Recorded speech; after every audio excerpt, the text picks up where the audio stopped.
Hi, I'm Heather, and today one of my back to basics favorites that I'm going to share is comes in the form of my happiness planner, which is a sweet little book that the universe gave me in one of those little free libraries a few years ago. And when I was recently packing and like really being thoughtful about what I decided to keep and what I didn't, I pulled this guy out and went, okay, it's time for this now. I'm glad I got it for myself a while back. I'm glad I'm going to start using it now. And I'm going to read the intro just because I think it's interesting to anybody. But what drew me to this and why it's kind of a back to basics thing is how simple each pre-filled page for the planner is. Because not only does this force me to use my actual writing, translating from your brain through my hand and onto paper, which is a completely different process than writing something out on the computer. It forces me to do that. It has finite spaces available to me because in my regular bullet journal, it's a mess because every page I put so much on it that I get overwhelmed just thinking about it, let alone looking at it. And that's a huge detriment to my process and progress. So this just really simplifies things for me a great deal. But they also put little inspirational quotes at the top, which I love inspirational quotes. And I kind of, so still it's a mess. Like this is one of my pages. I'm not even fully following what they're saying. Like in the schedule, do this and main focus. And I'm writing about totally different stuff, but that's beside the point. It's still helping me move more in the direction of the simplification of my planning process and schedule and expectations of what I actually can accomplish in a day. Like when I look at this and go, okay, they very purposefully only have 6 spots for to-dos right here. Maybe that's an indication that it is unreasonable for me to expect myself to accomplish 35 to-dos in a single fucking day. Gives me a little bit of perspective. All right, so the intro to the happiness planner. Positive thinking is something that is so simple to grasp, yet it may take years for us to successfully adopt the new mindset and attitude. Because we have been thinking, believing, and behaving a certain way for many years. We cannot simply have a paradigm shift in a short period of time.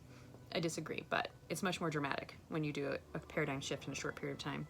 Just like any other muscle in the body, our brain needs to be trained in order to get stronger.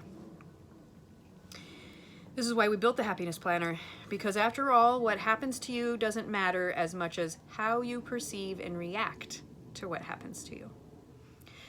Beginning today, I'm going to encourage you to practice positive thinking and to build calmness and resilience in yourself in small ways. Often, it's the small daily setbacks that irritate us the most. We may feel as though the unfortunate events have stolen our happiness, when in fact, we take happiness away from ourselves when we are angry or upset. It is easy to get into a thought pattern of, if things had turned out differently, I wouldn't be so upset. But when we use this type of thinking, we will likely find ourselves in more upsetting situations. The key to long-lasting happiness is to learn not to become upset by small matters. When we learn to not sweat the small stuff, such as delayed bus, bad weather, or a difficult colleague, eventually we will not sweat the big stuff. It's pretty awesome. That's kind of where I'm at, the big stuff will still get me once in a while, but it's nowhere near at the level even the small stuff used to get me in the past.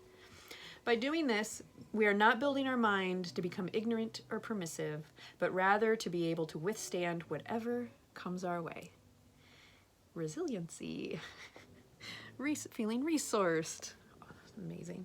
If we view problems as an opportunity to practice and grow, we will be blessed with the wisdoms of life and will feel a sense of inner peace and joy within ourselves. Mo Situbtim, Seetubtim, founder, writer, and designer of the Happiness Planner, which I am currently very much enjoying. It's really all about perspective and finding the happiness that is available even in difficult situations. And maybe it doesn't look like happiness, but it still looks like an opportunity or a lesson. yeah, maybe it's the very basic foundation of unschooling. You know, but what I learned in my life is just through the intense study and awareness of what is actually just happening in my life.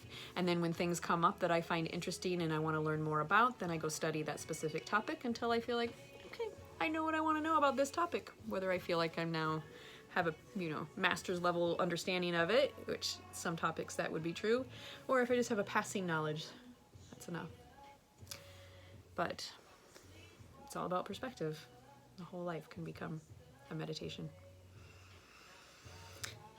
So thank you for joining me. I hope you enjoyed my rambling of what's on my mind today. I would love to hear thoughts and feedback if you have any you'd like to share. And yeah, go create a fuck yes day.